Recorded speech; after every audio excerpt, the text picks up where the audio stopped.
Стажантската програма на PaySafe ми даде възможност за нови технологии, работа в екип и разработка на реален проект.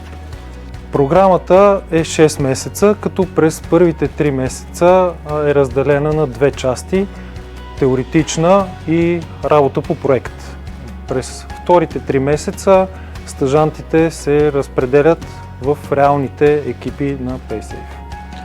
Тази година имахме 720 кандидата, от които избрахме 33 стажанти. Те са разпределени в 4 екипа, 2 Web, 1 Android и 1 iOS.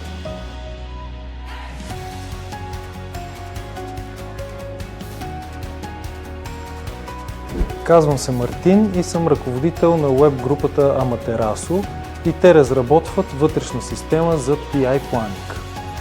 Аз съм Калоян Яновски и съм един от ръководителите на веб екипите в PaySafe.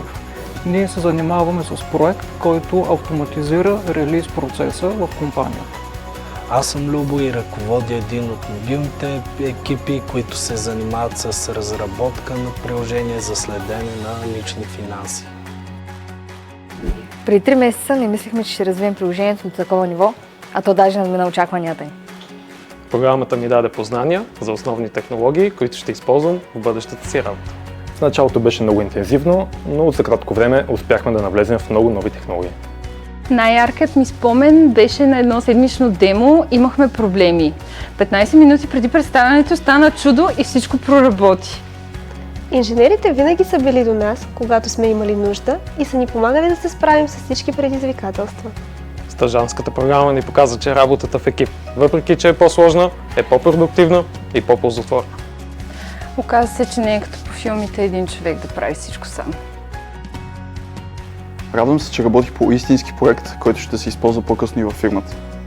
Беше хубаво, че бяхме поставени в една работна среда, за да можем да усетим какво ще ни очаква в бъдеще.